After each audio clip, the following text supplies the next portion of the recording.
Welcome to This Week in Rockford, Episode 5 for November 22nd, 2016. We're joined by superstar Rockford Ice Hog, Chris DeSousa. As always, we've got James Haggerty, Caleb Wilson, myself, Jeff Orduno, and on the boards, we've got Jake the Snake Morgan, who has a Guilford Sadie Hawkins dance update, but we'll save that for later. Chris, welcome to the show. Yeah, thanks for having me, and thanks for that intro. Yeah, man. No, we are super pumped to have you here, man. This is really cool. Thanks for coming on. Yeah. So, what would we want to know about you as a player? As a player?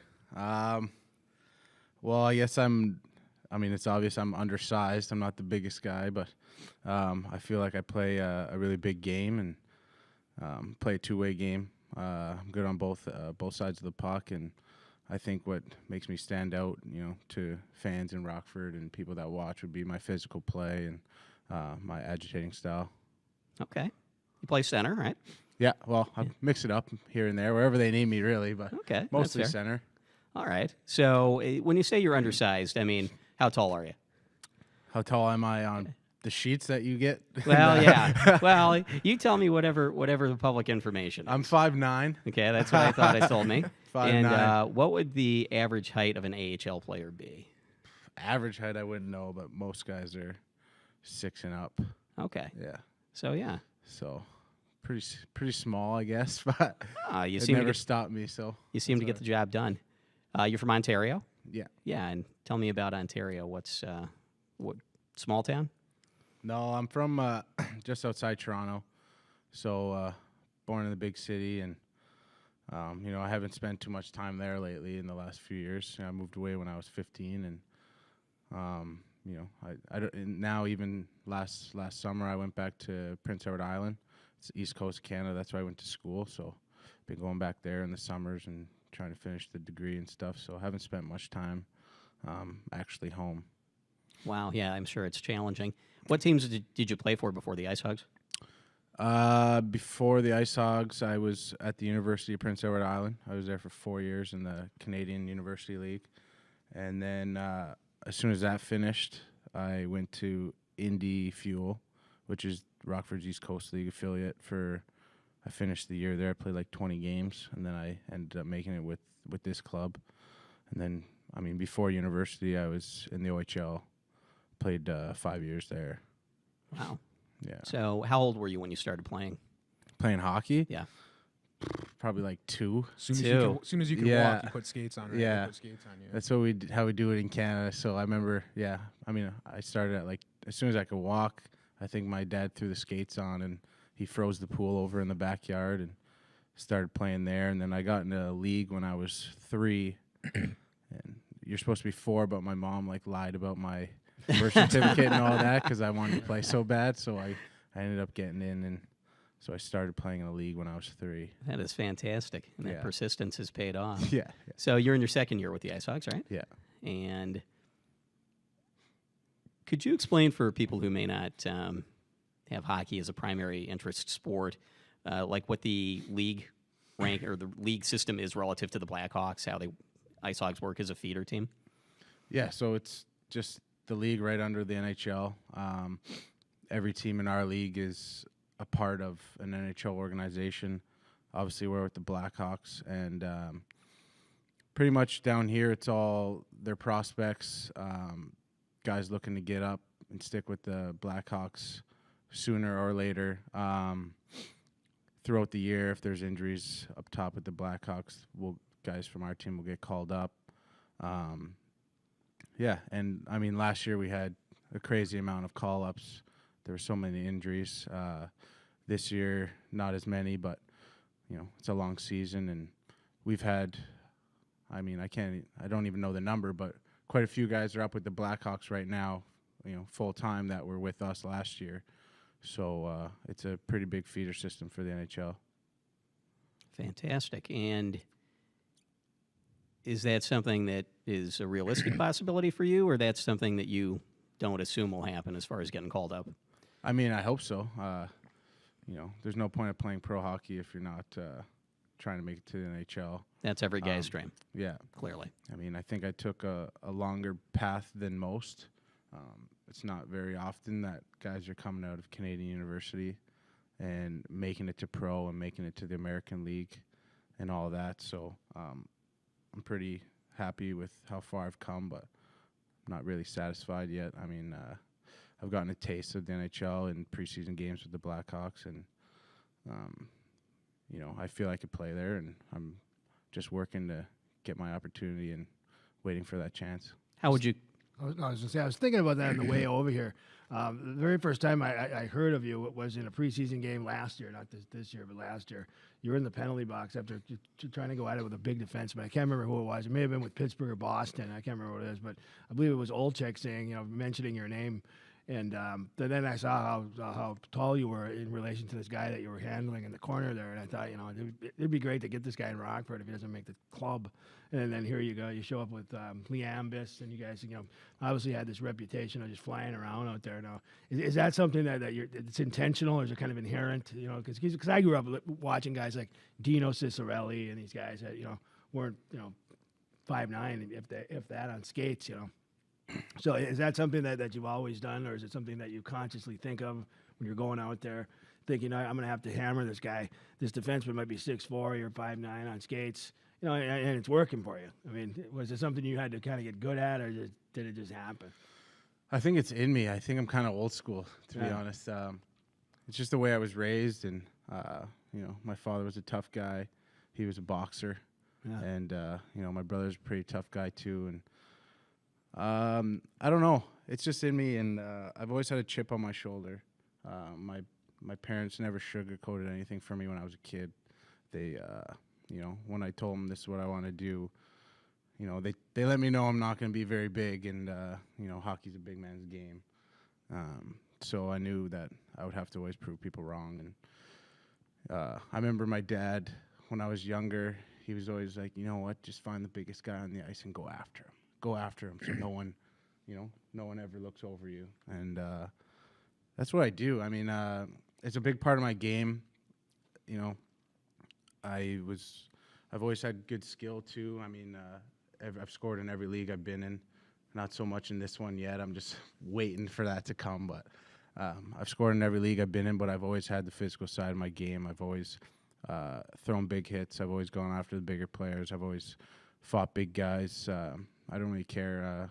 It's just kind of, it's just a chip on my shoulder, and I guess you could call it little man syndrome, whatever you want, but it's worked for me, and it helps me stand out, to be honest. It makes me noticeable out there, so there's a lot of speed on the club this year, and it may not look it. Like last year when Hinostroza and you were out there together, who dominated the other day? Did you see him and Hartman? Yeah. It was great. The Hawks down 3-0. Two former Ice Hogs pretty much win it for the Hawks on the road. Anyway, what do you think of the speed on the club this year? I mean, in your last game, it looked like you, Labrie, a couple other guys were really stepped up your skating in that one. Yeah, well, it's huge. I mean, it's the way the game is now. I mean, look at Vinny. He's not a big kid either, and he doesn't play. I mean, he's gritty, but he doesn't go out there and blow guys up and fight and all that, and he doesn't need to because he's so skilled, but it's the speed aspect that helps him play in the NHL, and that's why he's so effective. Especially as a smaller guy, I think you got to be fast. When I'm going on a forecheck, I like to take away time and space from the D-man, get on him as soon as possible, and lay a hit. I mean, every aspect of the game, you need speed now. And if you look at the Blackhawks, you look at all successful teams, they all have speed and skill. Yeah, it's just something you have to have now. So I think everyone, if they weren't fast, they've been working on it to get faster. So otherwise, you're going to lose your jobs. I know one of the things that Jim told me when he talked about having you on, specifically you, because we talked about, hey, it'd be really cool to have some guys on from the Ice Hogs. He specifically mentioned you, for two reasons. The more important one is that you're just kind of fierce. And that's, and truly, he said, everything that you said about how you play your game is stuff that Jim admired and saw in you, and that's one of the reasons he thought he wanted to reach out to you. The other thing he said was you look kind of like Caleb, and you do more than not. I probably wouldn't get the two of you confused, but but other than that, yeah. So I'm completely out of my mind? No, you're not out of your mind. No, they look a lot alike. I don't know about that. I don't know. I don't see it. I don't know if they're twins. I don't think they're twins. But yeah. He's got that that clean haircut, though. Look at that. Yeah. So You like that? So I'm not a big hair guy. No. I just like to cut it off, put a hat Throw a on. hat on and Yeah. be done with it. we notice you have a Cubs hat on tonight, being a good sport, supporting Chicago, but you are natively a Blue Jays fan. Blue Yeah. Jays fan. Yeah, Yes. I was. Yeah, we were talking earlier, and I'm not trying to be a new Cubs fan because they won. I'm a Blue Jays fan from Toronto. I love all the Toronto teams, but went to a game last year with a couple of guys, and you got to support the local team that you're in the city that you're playing in, and it's pretty cool to go to Wrigley and be a part of that kind of atmosphere. It was awesome. So. No, that's really cool. Good of you to be a good sport about that. So as we look around the NHL this year, obviously the Blackhawks we think well of, but who else do you think is in contention for the Stanley Cup? I realize it's early, but... Yeah, and when I say this, it really hurts because I hate this team. And it is early, and they usually start off hot and then die off, but Montreal's been looking really good. Oh, geez. Would they win like 19 games in a row or something last year? Yeah, something crazy. And they ended up in 6th place or something? Well, injuries or something happened Yeah, last well, year. Carey Price got hurt, and that was it. So I mean, those guys are awesome. But Again. Montreal Yeah. hates me to say it, but they look pretty good. Yeah. I think the whole Andrew Shaw addition Oh, yeah. was huge. I don't think teams realize how important a guy like that is. And that's kind of the same role I'm looking for, and a role that I'd like to, they lost Andrew Shaw. I'm trying to move up and take that spot in Chicago. It's a huge role, and it's so valuable, and you almost don't realize how important it is until you don't have it anymore. So It's kind of the intangible Yeah. aspect of it, right? I mean, Andrew Shaw got in there and made huge plays, right, throughout yeah, the playoffs and them winning and whatnot. And yeah. I mean, that's kind of what seems like your game's about too, Yeah. right? And Shaw it's- is a former Ice Hog. Mm-hmm. Yeah, Yep. exactly. And it's just it helps your stars too. Like, I mean, not everyone's always gonna have a good game, and guys are gonna be tired sometimes. And you have an energy guy out there and goes and throws a hit or gets a fight or whatever, and then your stars wake up again. They get excited, and then they're back in the game. And I think it's huge. And yeah, I think it's just such an important role to have on any successful team. What's your average day like as an AHL player? I realize you travel, but when you're in town, what's that like as far as practice and things like that? Depends on the day. I mean, we usually practice at 11, but we get to the rink around 8:30 or so.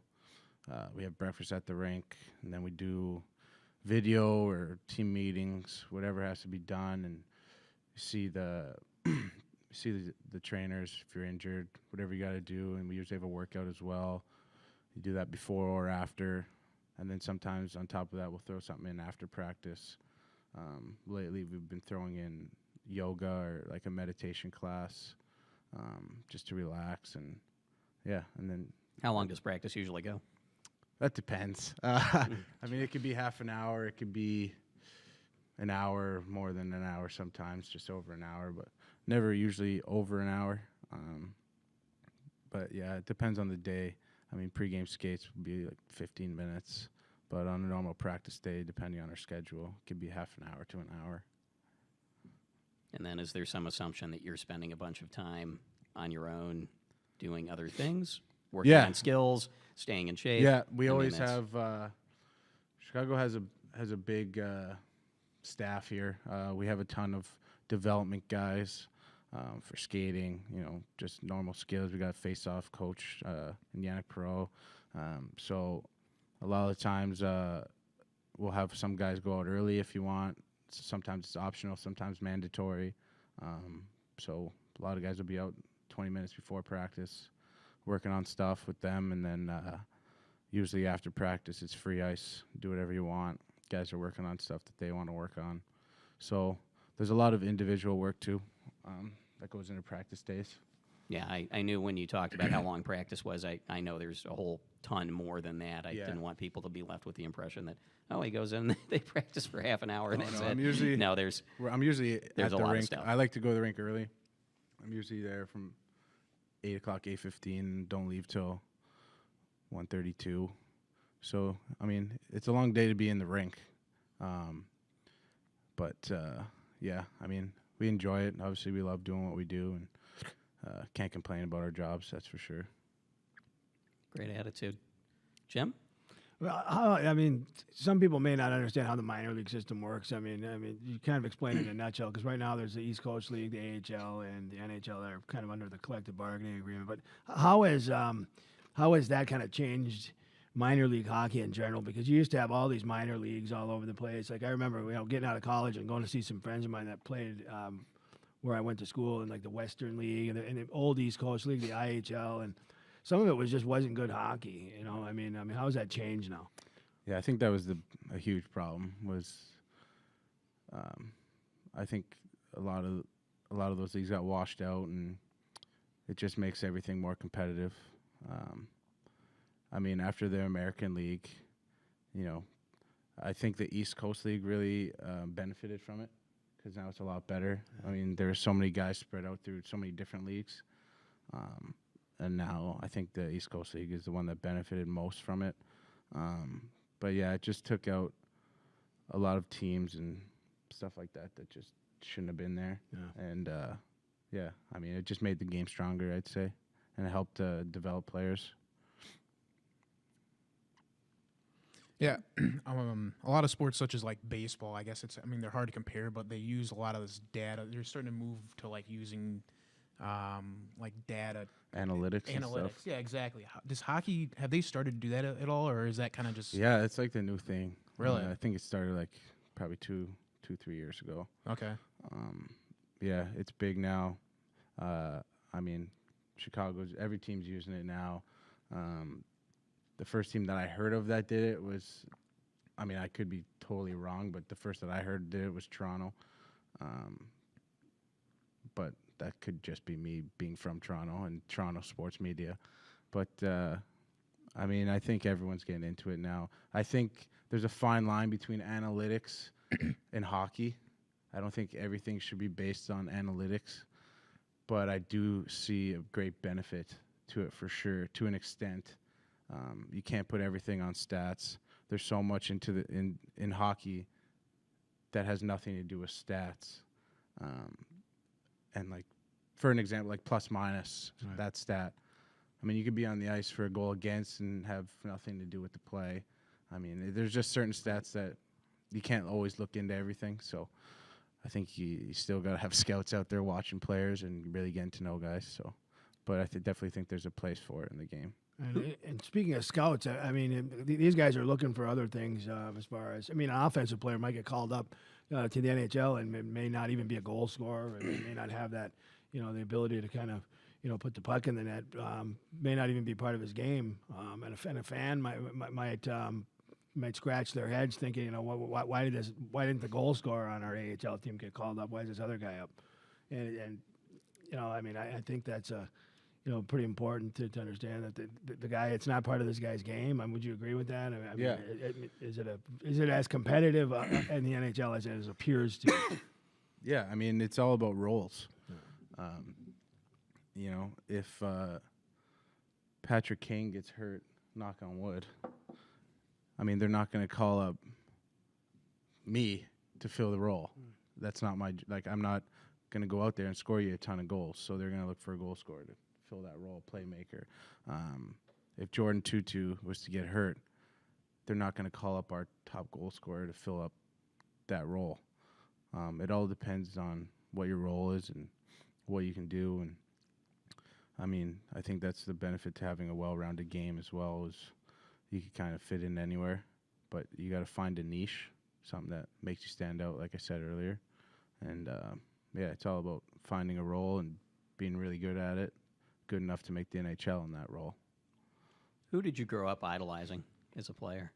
Ty Domi is my favorite player of all time. Okay. Yeah, Ty Domi. Since I was a little kid, I've always worn 28.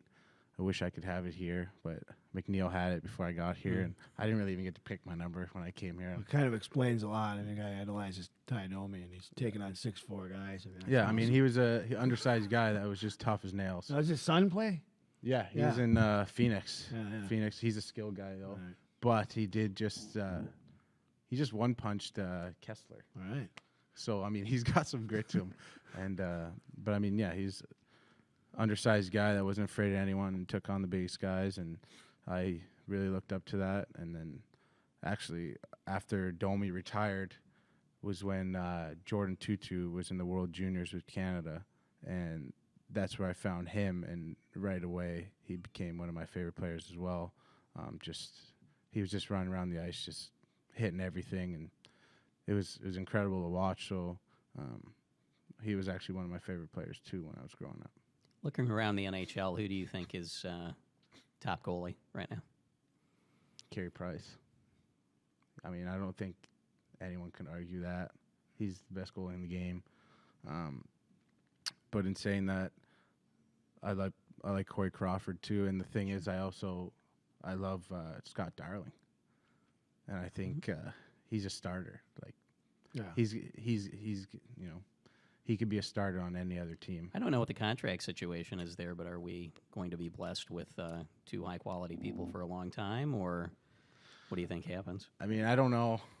I mean, it's not my place to say anything, but I can't imagine he'd be a backup his whole career. So I wouldn't think so either. All right. Any other questions for Chris, or should we let him enjoy part of his evening at least? I'm good. What about you? Good. What about how do you like Rockford so far, Chris? Do you go out to eat certain places, or is there a certain restaurant that you frequent, or no, or you just? Yeah, we go out to eat quite a bit. I like Francesco's, Alchemy. I live on top of Prairie Street Brewing Company, so we eat there quite a bit too. But yeah, there's actually quite a bit of good restaurants here that I enjoy. I can't remember the name of this. Shogun. Yeah. Okay. Great sushi sure. there. Oh, yeah. We like to go there quite a bit too. So, yeah, I mean, there's some good spots for food around here for sure. Good. Glad you're liking it. Wishing you the best for a great season. Hopefully we have you back on before too long, though. Tomorrow night against Cleveland. Yeah. Yeah. Yeah. Big game. You know, we finally got out of a little slump there. Got some wins under our belt again. So it's nice to have some confidence, you know, going into games again and feeling good about ourselves. So we're looking up from here. Yeah, how is that? I mean, you had 50 shots on goal that one game, and I don't think you won. It was, 2-1 game, 50 shots on net. I mean, which game was that? Was that I think it was Iowa? Yeah. Yeah. I mean, it was just. It was just one of those things where you're just going through it and you just shake your head. I mean, like you said, 50 shots on net, and we still end up losing in overtime. We weren't putting the puck in the net. I mean, you just feel like all the luck in the world is against you, and the puck's just, you know, it could be right there when it's just an inch away from your stick, and you just can't. It's just not finding you, and we went through that for a bit, and hopefully we don't have to go through it again. And yeah, it looks like we're finding the back of the net more now, so hopefully that's done with. Good. That's a good trend. So Cleveland tomorrow night. What else? Who else is on the horizon for you guys?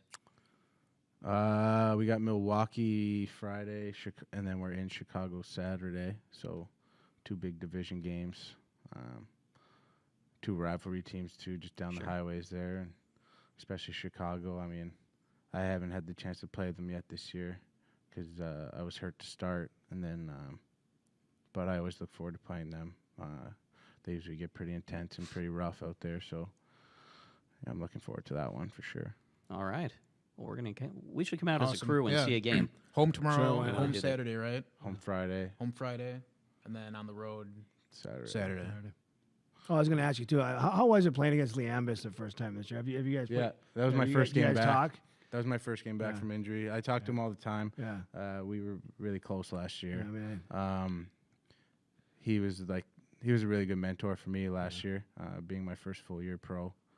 And, you know, he kind of kept my head on straight sometimes.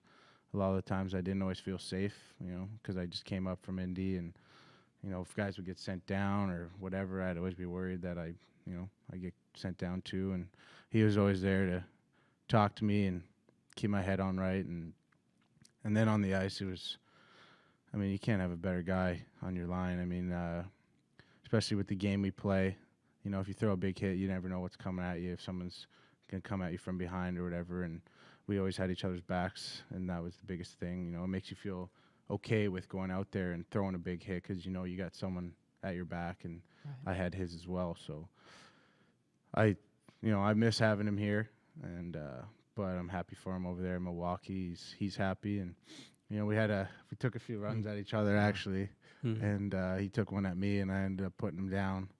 And I just looked at him and laughed, and I thought he him shook and his head. Mash, So. I thought him and Mashington were going to go at it a couple times lately. Yeah. I remember. Yeah. It didn't happen. No, it didn't happen. The crowd wanted it to happen. Yeah.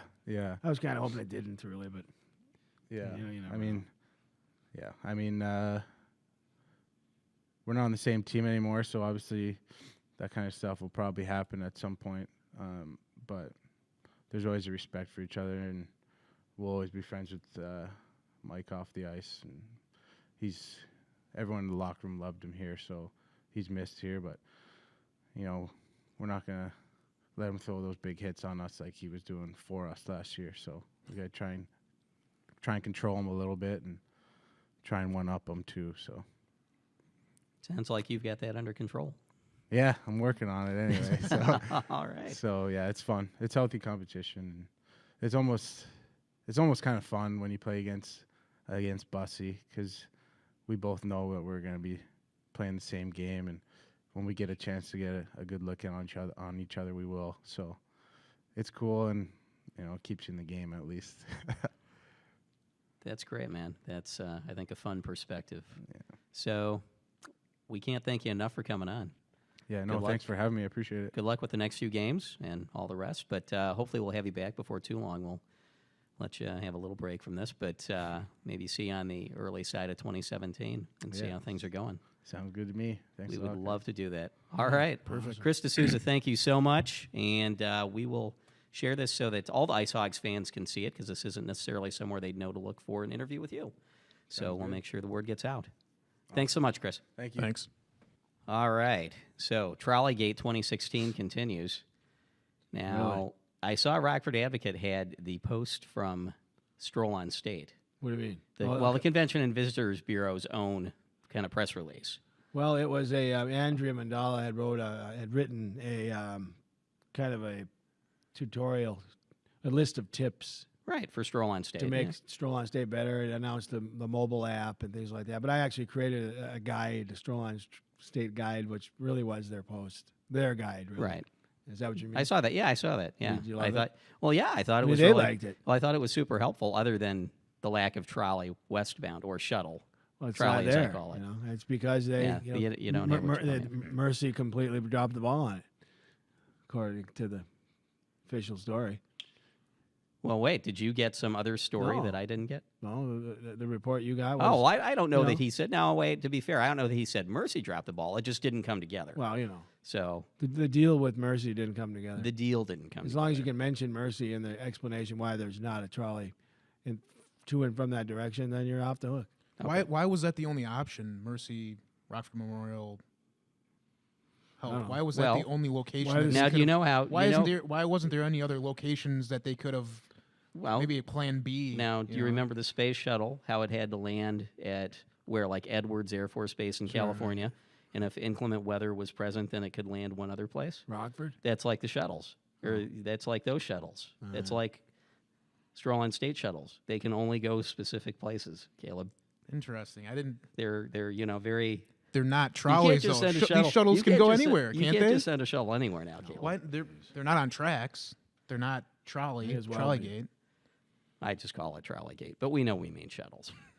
So, But there was no I plan, thought you. there was no plan B or plan C in case Mercy. Well, I mean, didn't work if I out. lived over on, let's say, the west side, Avon Street, for example, and I didn't want to park, or I didn't want to drive to the festival, I could drive from Avon Street, cross the river somewhere, not downtown because it's blocked off. So let's say I go around Auburn Street and I make this jaunt to the Y, and then get a shuttle or a trolley gate thing to the festival.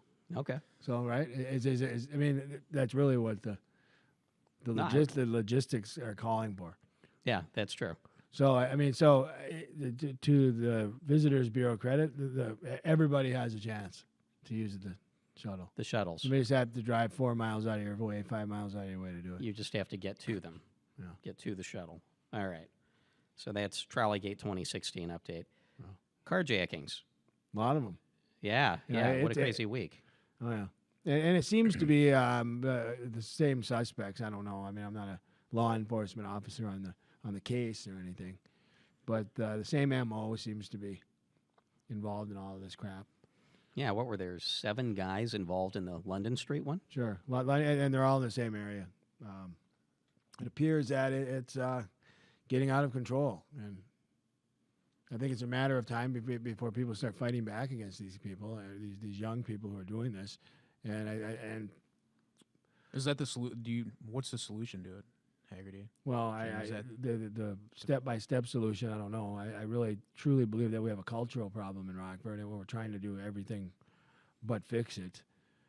But we have young, concentrated clusters of people with similar socioeconomic problems, and they're just taken to the streets and stealing what they need. And it's moving to areas where, where London Post, right around the rural area, people over there are going to start firing back at these people, and it's not going to be good. Now, why do you say it's not going to be good when that Well, happens? we're going to have misguided 14-year-olds dead in the streets who just moments before thought they were just going to jack an old lady, and little old lady's going to pull out a gun and Do you think That's that gonna she be would over with. be protecting herself? Or of would you- course. And I don't want that to happen, but a lot of these are kids doing this that are probably one conversation away from going the other way, taking the right road. So you're not a fan of basically arming the citizenry? Oh, sure I am. Oh, are you? Okay. Absolutely. So in that scenario, you see... But I don't want to be the one to come out and say, fire back if you see something suspicious. But that's going to happen. I think in a town that's culturally sick, like I believe Rockford is, that's going to start happening. Now, culturally sick, what do you mean by culturally sick? I think we have a generation of not my problem attitude in Rockford, and I think it took us 50 to 60 years to get here. We have people screaming and yelling every day that I see on social media, direct messaging, for us to do something with these dilapidated buildings. Why is there no industry in Rockford? Let's industrialize Rockford. Put all these people to work. It's really tough in a city that's barely educating its kids. We have like a 52% graduation rate. We're bragging about like an average of 20-something on the ACT. It's average. I think the highest ACT in the area was Hononegah High School at 24 or something like that. You can correct me if I'm wrong. I'm not very far off there. But 24 or 26 on the ACT is not a great score. That's average. And now, what's the national average? We'll have to look that up. But we celebrate mediocrity. Now we're getting a little bit better. But I think the crime is completely out of control. We've completely... did what we needed to do to make certain parts of downtown look real nice, but we've gutted certain general funds, and we can't afford things like police officers, street lights, and the bare necessities to out some of this stuff that's going on, and it's just getting worse. Now, do you think more police officers would actually solve the problem, the crime problem? Probably not in the long term. But I think more police officers in a better lit city may actually deter some more crime. I mean, you're going to have crime. But I see Rockford doing things very backwards in a lot of different ways. And one of them is ignoring the social problems. Like Tommy Meeks talked about in our last show, that we do have a lot of people out there in this community, white and black probably, who are scared because of this culture of not my problem. Not my kid, not my problem. And I think it's going to fester to the point where not only do some folks think it's not my problem, but they're going to start taking the position that it's their time to start solving the problem. And they're going to start using the same force that's being pushed upon them in these robberies and carjackings and senseless purse snatchings at East Side stores where we thought was a nice soccer mom land and picket fence land in Mercedes-Benzville. No one's safe anymore. All right. Do you think if say this criminal or a criminal walks up to somebody and this lady or whoever it is, man, woman, getting carjacked or purse jacked, and that person pulls out a gun, happens to shoot that person, do you think the next time a criminal decides to go and carjack, they're going to think twice about it, though? Or do you think that, do you think that's, I'm not saying that should be the solution for everything. You should pull out a gun and shoot somebody dead there, but do you think that would maybe prevent some things happening? Well, I think it could. You go and hire more cops, that's more taxpayer money. Sure. And, who's to say you put 100 cops over there and they walking back and forth, beat cops and whatnot? A robbery could happen, blocks away from that and still not, I don't know if it's as centralized. It's pretty, some of these are pretty sporadic. London and then over there by Camp Avenue, that happened. That's a little bit of a distance. You have Cherryvale Mall, you have this, they're kind of, it seems like to me, they're a little bit more spread out than people think. And you can't put cops everywhere. You can't hire a million more cops for the city of Rockford. That's taxpayer money. Sure. Yeah. I don't know if that's a solution, pulling out a gun every single time and a citizen pulling out a gun every single time and killing that potential criminal. But do you think the next time a criminal decides to go and rob somebody, that they'll think twice about, because they don't know that citizen's going to have a gun on them? Maybe not. I'm not saying that that's the way to go about it. I'm saying people that I talk to in Rockford, and people I talk to in general in places like Rockford, are sick of it.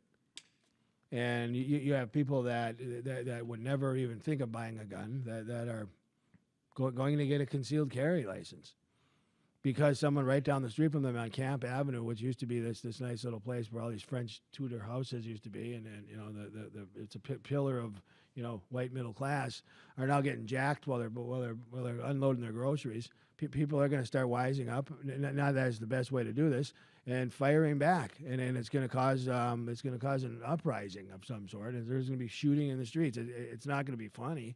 It's certainly not going to be what I think is the solution. But I think it's going to happen. The more we tiff out the entire city and we rape the general fund, and we can't afford to keep our citizens safe, the worse this is going to get. We can put the Taj Mahal downtown Rockford, but if the surrounding neighborhoods crumble, it's a problem. And that's what's happening in the city. And I see it. And getting out of here for a lot of people couldn't come soon enough. I talk to them every day. The people are bailing out of Rockford. People are from here, lived here 30 years. They can't wait to get out of here. They can't wait till kids graduate. They can't wait to get a promotion. Or some people are just selling their houses. And from that aspect, economically speaking, it's better for somebody to take a $10,000 or $15,000 loss on their house and go make the difference up somewhere else, maybe north of Rockford, which is where most of the population growth is happening, in Beloit, Janesville, up there. That's where the real population growth is happening right now, 30 miles north of Rockford. And it's people bailing from here. Why do you think Roscoe, Rockton, and everybody are always contemplating on building new schools? It's because people are getting out of Rockford because of this problem. Sure, we have a great downtown. Look at all these great restaurants that are happening, and I live downtown. But, I don't feel safe anymore down here. Not at night. Because the same people I see dealing drugs right on State Street during the day are lurking in the shadows at nighttime. You think more streetlights would help with it?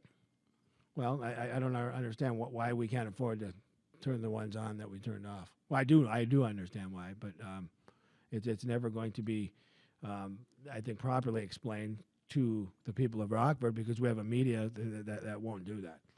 We have a corporate media in Rockford that will not do that. Like, what do you mean? What do I mean? Yeah, they won't do it because what contrary interest is there that stops them from doing it? Well, there's political reasons. I believe there's... Well, the corporate media is the corporate media. They work within the constraints of their advertisers. And that's what media has become. It's driven by the bottom line instead of the public's right to know, which is what I was taught in college. And that's not what's being taught anymore. And it's certainly not what's being practiced. Journalism has become more of a be first type of thing. And you have some journalism schools that are funded and underwritten by Good Housekeeping magazine, and that's the kind of journalists that they're producing from some of these schools. Sure, the Columbias of the world, the NYU journalists that are coming out there are kind of learning the thing, but it's all this new, almost, it's becoming very liberal as well, and it's not really geared toward informing the people and keeping the government in check. It just isn't. It can't be, because it's been corrupt by corporate dollars. Now, this isn't some anti-establishment guy talking. This is someone who actually studied journalism, what I think is the right way. I don't come from the old muckraking age, obviously, but journalism has really, really changed since I studied it. Doesn't that just leave essentially a vacuum? If all of the media is, we'll use your word, corporatized, I don't think it's a wrong word, I just will summarize it that way, that they're basically beholden to advertiser dollars, right? So they've all moved there. Doesn't that just leave a vacuum for somebody else to fill? I mean, Absolutely, conversations it like does. this. Yes, I believe it does. I believe, for a while, I think, media didn't know what it was going to do. But media, finally, has been deindustrialized. That's exactly what's going on. And in Rockford, you have people saying, what are we going to do with all these empty buildings? Well, nothing, because we don't need them.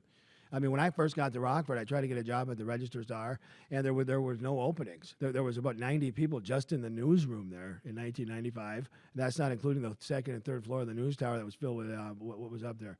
I think you had typesetters back then still. You had graphic designers. There was probably 200 people working in the newsroom or in the building. 90 of them were in the newsroom. Now there's 14 people in the whole place. You just don't need these people anymore. You don't need blacksmiths anymore. So you have these big media companies, your Gatehouses of the world, your Gannett's of the world, even the Tribune has all this empty real estate, very, very valuable real estate that they're trying to dump off to developers to do something with, because media has been deindustrialized, but they're still pandering to the same advertisers who have already gone through that. So it's bought and paid for, and in cities like this, it's fair game. Now, I'm not saying politicians are corrupt, but when the door is open for political power plays, people will take them. We're human beings. That's why the press was formed. What about having advertisers precludes the newspaper, for example, or the TV station from reporting that more streetlights would be good?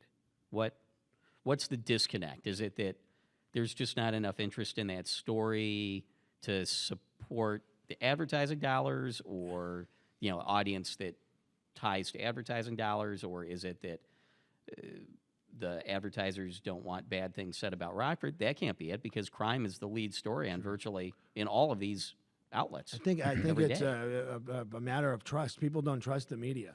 And we saw this during the political election cycle here for president. People don't trust the media. And for good reason. People like to joke about the Clinton News Network. That's exactly what it is. To talk about Fox News being the voice of the Republican Party, that's exactly what it is. And now, is there anything necessarily wrong with that? No. Is there necessarily something wrong with that if the focus is to pander to the advertisers who support that? Yes, it's corrupt. That corrupts the entire soup, if you will. So I just don't. I think there's a lack of trust. People do not trust the media, and for good reason. And but now people have gone a different direction. So we now have reports that people were relying on essentially false stories on Facebook in making voting decisions. Yeah, and I don't really know if that's even a reliable report, but I do know that people that I follow on Facebook do share a lot of these stories that are completely not credible, if not totally made up, totally fabricated stories, and I think it feeds into a lot of nonsense, really, a lot of wasted time, profitless arguments, nitpicking certain things about certain political candidates. The one thing that I look at is the fact that people are not realizing that social media did not take over take over the press, take over the mainstream media, the way that people thought it was going to. Because I remember people were telling me that, print is going away because stories are already breaking on Facebook. People are at the scenes for a car accident, for example. People are reporting on Facebook exactly what's going on. Well, people are generally wrong. There's a scanner site in Rockford. For a while, I used to follow just for entertainment purposes, who would love to report that there's machine gun fire on the west side of Rockford. Well, machine guns sound a lot like packets of firecrackers going off. And you could, just for sensational purposes, report that you heard a volley of machine guns going off, a volley of bullets. But when the cops get there and actually report to the press that it was just a couple of 14-year-olds popping off firecrackers, it's too late. You've already caused hysteria in your neighborhood that there's a machine gun fight going on I don't know, Central or whatever it is. And that's what Facebook has become. And the onions of the onion wannabes of the world have really made millions of dollars off of this stuff. I mean, I used to write for fake news sites, and there's tons of money in it, absolutely tons of money in it. And it's not really so much that people will believe anything. People want to be entertained. And people get bored with things. I mean, you can watch a car accident, and the first time you watch it, it's horrific. But, 15th, 20th time, I mean, you want more gore. I mean, we need to be entertained. And that's what journalism has become. And there'll be another cycle of foolishness. Right now, it's fake news stories. So back to where we started, crime's driving away people from Rockford is your observation. I think it's starting to make people realize that there's no safe places in Rockford. When I got to town, everybody wanted to be on the east side. East State was, almost done, right around the Bank One area, Mulford. That was just blowing up then. And everybody wanted to be over there. More subdivisions were popping up. That was the place to be. I mean, even back when Guilford used to be the creme de la creme high school. Guilford, if you went to Guilford or Boylan, you were from, a family of means, or at least, of some, stature. Oh, it's always been like that. I mean, my parents went to Auburn and West High School, and sure. They looked at the people at Guilford, and they had all the nicest stuff, and sure. Because the boosters were there, and they had the football teams and the baseball team, and the sports team had all the nicest stuff. So that area was like that when probably. It's been like that for a long time, I think. Sure. But back to your point, I think you're saying that it's not safe or it seems like it's not safe anywhere. So. And that's the consensus. I mean, just look at where some of these carjackings are happening. Yeah. Do you think that maybe helps solve the problem? Now it's everybody's problem? I would hope so, because it's a community problem. Not that makes that right, but I just hope. But I hope that it doesn't take, 79-year-old grandmother to pull out a sawed-off shotgun and blow some 14-year-old kid away because a 14-year-old kid tried to do the same to her. But I don't know if she'd be able to hold a sawed-off shotgun first. You know what I mean. I don't know. We know what you mean. So and people are, to me, people are scared in Rockford. It's what I see. But what do we do with this problem? Because I just don't know that there can be enough police intervention to solve the problem at this point. Well, I don't know. I don't really know how healed the police relationship is with the city. I mean, we had a police chief that helped drive a pretty good wedge between the rank and file and the city of Rockford. I mean that union problem that our former chief and mayor had to deal with was absolutely devastating. Now I understand the new police chief, who we should probably have on, is a really good guy. I met him before he was actually sworn in. I think he flew here for the mayor's State of the City address this year. Very good guy. But I don't know that's what we need. Do we need a friendly Dan O'Shea to come in here, or do we need somebody to come in here and really do something? And that's what Gary Caruana, the fine-looking man that he is, actually did when he came in. He comes in, and immediately we knew there was a new sheriff in town. One that isn't afraid to wear tactical gear on television because that shows that he's out there, and it's a realistic picture of really what's going on here.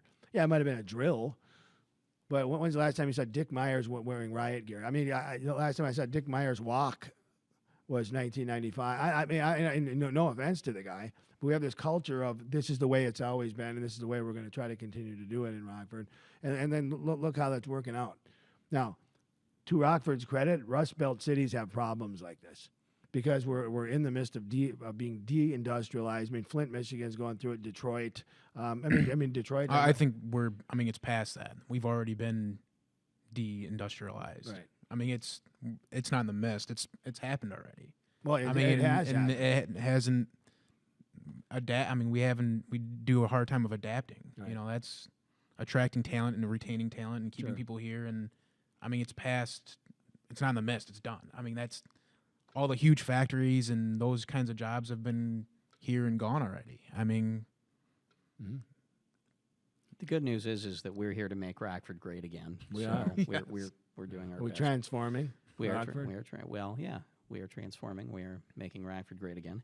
So I think we should have Chief O'Shea and Sheriff Caruana on because I would love to understand what they think the next steps are, because I think the next steps look something like the Wild West. It sounds like you fear that they are. I guess I don't know what else is out there because it seems to have reached a boiling point. For a lot of people, I believe it is. Yeah. It used to be people who lived on these streets, Camp, Rome, Paris, East Side streets. You used to have the attitude, well, at least I'm safe over here. Well, not anymore. And then I think there was a period where you had the sense that there might be some minor property crime. Oh, sure. I won't leave my Rolex on the seat of my Mercedes-Benz overnight when it's parked outside. Now they just steal the Mercedes-Benz. They're Right not now, breaking in and steal the Rolex. while you're pulling it in the garage. Right. So, all right. Well, I'd like to see if we could get those guys on here because I don't want to. At this point, my educational level about solving crime is probably not that high, but my understanding of realities of life, though, is relatively high, and I just don't see a lot of other choices other than people will start pulling out guns. Yes. So, all right. We'll work on getting those guys on here because I think that would be interesting. Plus, I'd like to meet both of them. Yeah, and again, I think well I'm of not both of them. advocating that. I'm not advocating people start popping off shots when you see something suspicious in the streets. That's completely insane. But I think there's going to be some people who do that. I mean, this whole sort of militia-like movement that's went on during the presidential election. Unfortunately, there's some of those folks are real goofballs that will start pulling out guns and using them. I don't think Donald Trump ascribes to an iota of some of the things that some of these goofballs think he does. No. Well, frankly, they don't make good But- business sense, even apart from whether he thinks they're right or wrong. But when you couple that with people who are smack dab in the middle of what we have going on in Rockford, it's a recipe for disaster, because it's a cultural problem mixed with all sorts of other things, where people are going to start having hair triggers, and I don't know. I want to be here for that. To be truthful. Yeah, could be a tough time. All right, clock tower closing Closing it down. Closing her down. I don't think they decided to do some repairs. Sure, but I think there's more to that. You think? Yeah, I think we all think that, right? Yep.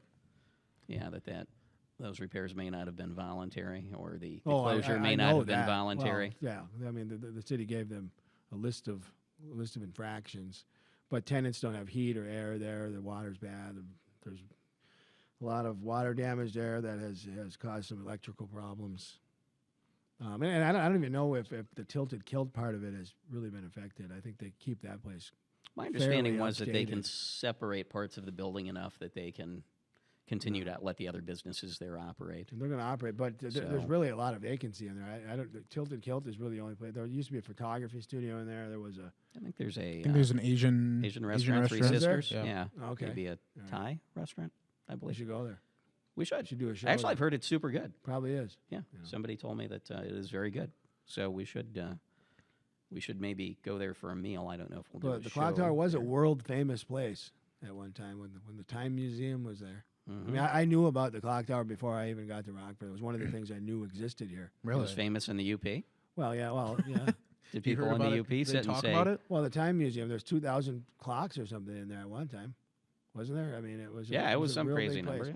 Yeah. I knew about that. I knew that at the time. Well, I knew there was a minor league baseball team here, and my grandfather's family's from Springfield area, and Rockford was the place to be if you wanted to not go all the way to Chicago for a good time. You came to Rockford. There was or a job at one point, but again, those days are over. But they'll come back. We have faith. I have faith. I do have faith. All right. Dan Fellars. Dan Fellars declared the winner after counting the mailed-in ballots for the county board seat. I don't know. Was that real? Is that real? Well, it was Did reported. Mike Dunn It was call and reported tell in the you? Register Star as of 4:37 today, or Okay, something like that. I was actually following that. I saw Dan Feller's face, and Guevara said he was going to. He told me he was going to let that play out, and if he legitimately lost, he was going to move on. I mean, he's a sensible guy. I just want to know if maybe Mike Dunn called you and told you that. Mike Dunn did not call or text me. He did not call or text me. I'm guessing that we all can think of somebody who might have gotten a text after the exciting news. So we'll see next week. We'll see if there were any further text outbursts. Yeah, I'll follow that. I'll follow a little bit more of that tonight. It's just that happens.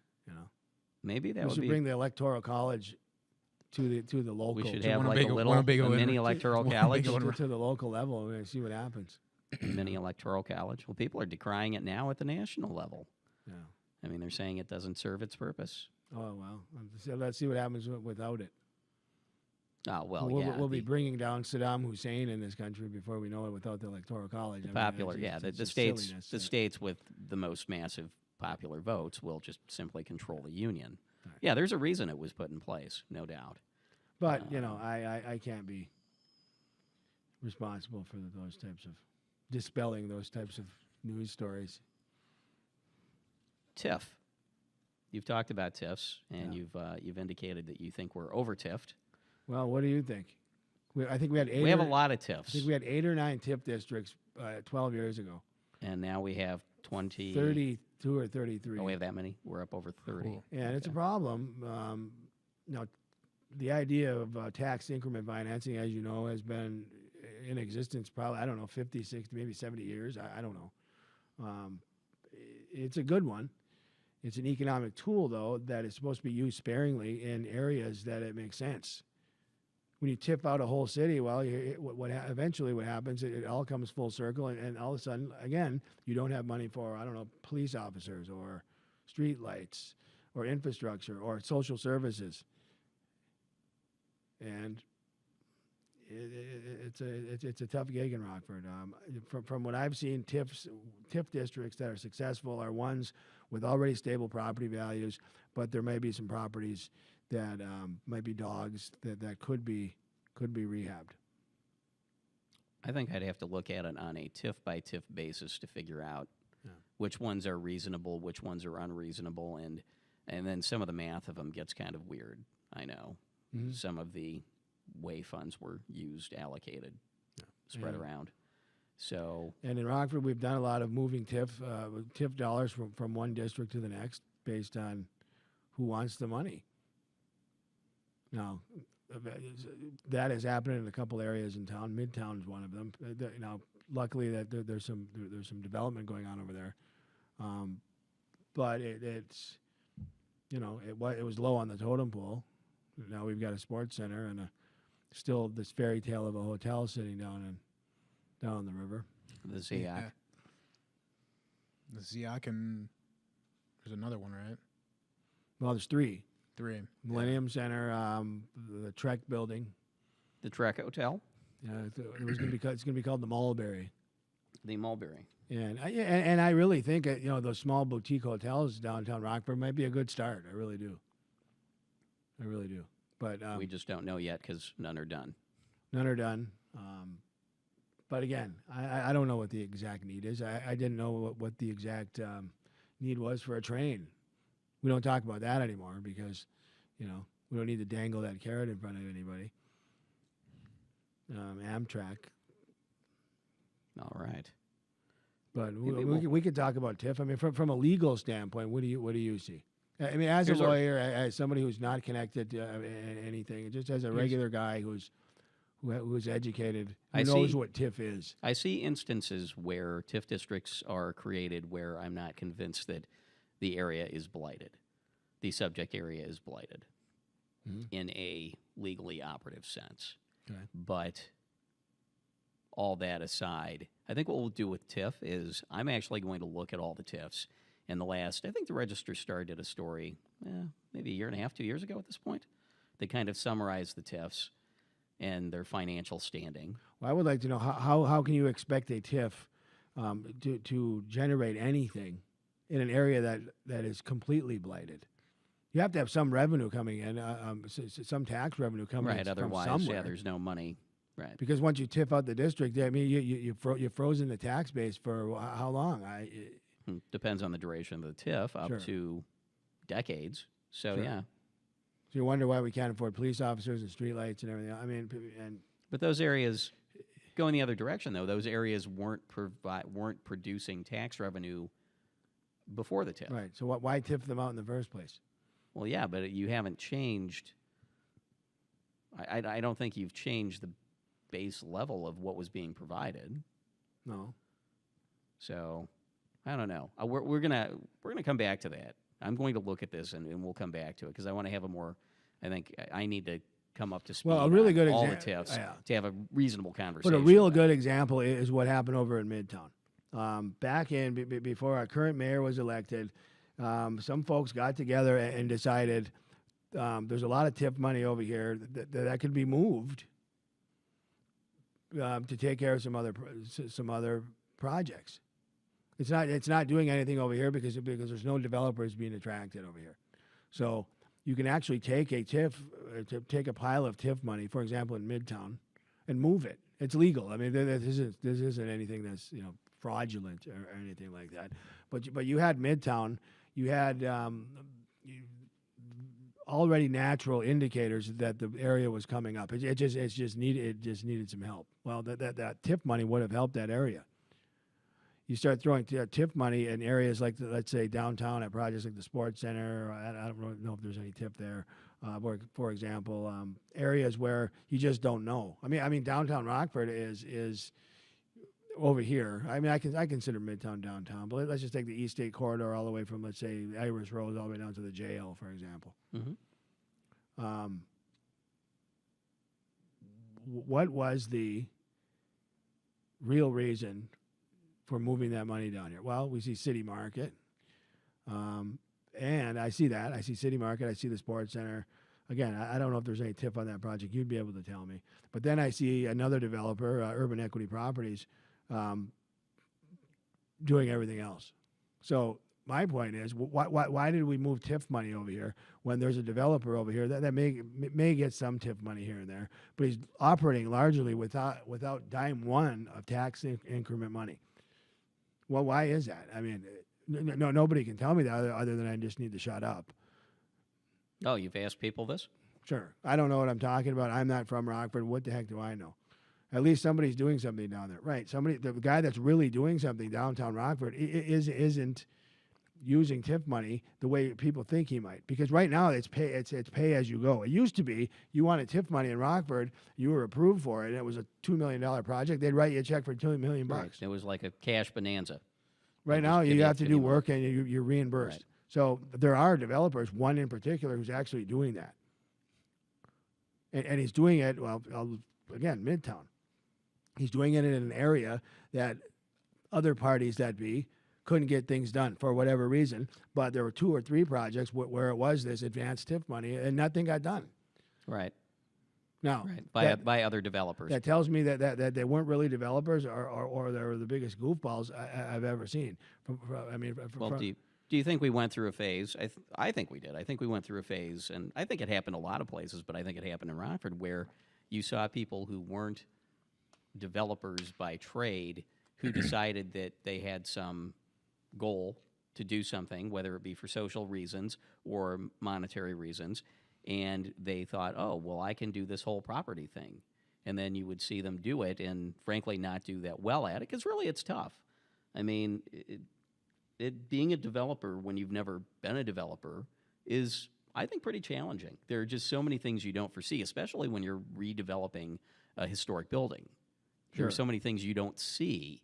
So I think there were a lot of failures there, and I won't get into who was ill-intended or well-intended or just totally off the mark, but whatever. So I think that happened. But I guess I don't know if it's fair to indict TIFs per se because of that, on the one hand, but on the other hand, moving money from TIF to TIF strikes me as bizarre, but whatever. So I think Well, we all should you have have to do, all you have to do is find an adjacent TIF that's adjacent to where the money is, or redraw the map. I don't know. Maybe it's all legal. This is not anything that's below board or nefarious.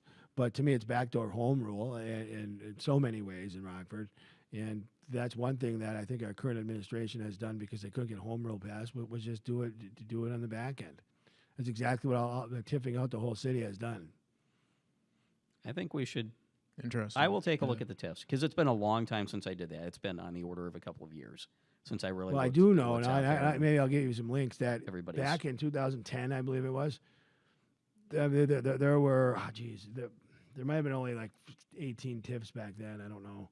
But they were losing hundreds of thousands of dollars. And a former city staffer actually told us that, myself and another reporter. And when I was at the Rockford Times, we actually reported that. But maybe it fell on deaf ears. I don't know. I don't know. All I do know is that there's economic development 101 here that's being ignored, and that is, rooftops have to go up first, not sports centers and hotels. I mean, it's All right. So we'll come back around to TIFs. Caleb, I think we have an update from Jake the Snake think we Morgan. do We're going too. to make this a little bit lighter Yes. topic for a Yes. second. Yes. Jake So the Snake Morgan reports, our producer reports, that he went to the Sadie Hawkins dance at Guilford this past weekend. And Jake, what's the report?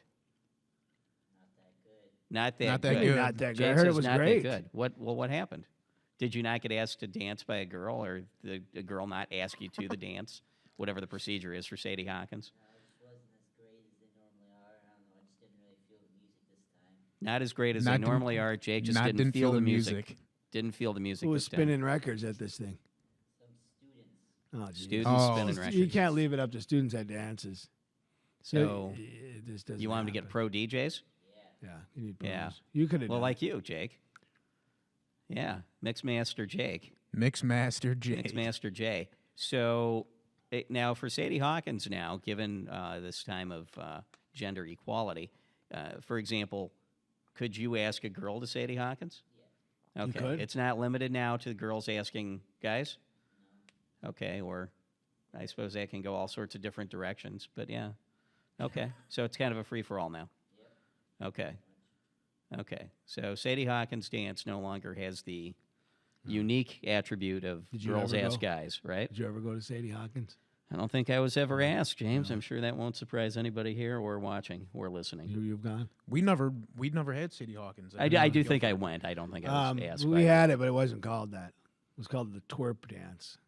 the the twerp, twerp dance. dance. Really? And it stands for something. I can't remember. The woman asked the guy. I don't know. No, actually, it doesn't. Oh, we're going to spell out- research it. Oh, doesn't we're gonna spell research anything. this. But We're gonna research it this it for was next called week. the twerp dance. It was usually in early spring. I don't remember if I think I was asked my senior year because the first 3 years we just went as groups and may have gotten tossed out once. Oh, There boy. are a lot of things in Iron Mountain back in the 80s that Wow. were probably not as wholesome as you think they would Oh, have boy. Okay. All right. Well, we'll have to scrounge around Iron Mountain. Yes. What do we do? been. Drill deeper? No. Search farther? Search. Harder? Yeah. We might get booted off YouTube after this episode. Oh, I don't think so. So I think that covers most everything. Coming up in Rockford, we've got Stroll on State Saturday It's going to be beautiful. downtown. It's It's going going to be beautiful. cold though. I heard mid 40s, Oh, low 50s. Do the Oh, shuttles have heaters? I don't know. Are Hope you guys so. going to be there? We should I- probably do some live streaming. I may not be there. Why? We'll What do you- talk. We'll talk later about that. I have another commitment, but otherwise I would be. I'm not Commitment? boycotting it due to Trolleygate. Well, I mean, I'm in. I'm all in. You're all in on it? State. All right. It's only a 6-hour festival. How can you have commitments? Commitments. You know, you show up at Wired Cafe, and there's a plug. It's for free. Wired. Wired. Yes. Show up there, and you could actually get locked in the festival. I've done that. I think they don't close on Stroll on State night Oh, I didn't know day. that. So you can actually go there. I usually sit there longer than I have to. I think my rent's due tomorrow. Well, But I you pay Crystal rent. Will you be signing autographs there Saturday? I Can we might. tell folks to look for you? You'll I sign mean, autographs? we should do a live stream. The famous James Haggerty will be Oh, signing famous, autographs. all right. No one has really thrown a pie at me or anything yet. Like our former governor did it. Got pied. Remember that? Yes. George Ryan got pied Yes. at NIU talking about something. Yes. Yeah, I mean, I would love that to get that much attention where someone just wants Someone to. pies you. Yeah. So I mean, when I die, I hope at least one person shows up at my funeral just to punch me in the face. I'd be honored. But you won't know. You'll be dead. I know, but you know, Or whatever. if I agitated someone that much in my life, one person, it would be worth it. You're going to call that a win? Okay. Yeah. All right. Interesting. So Stroll on otherwise, State. Stroll on State Saturday.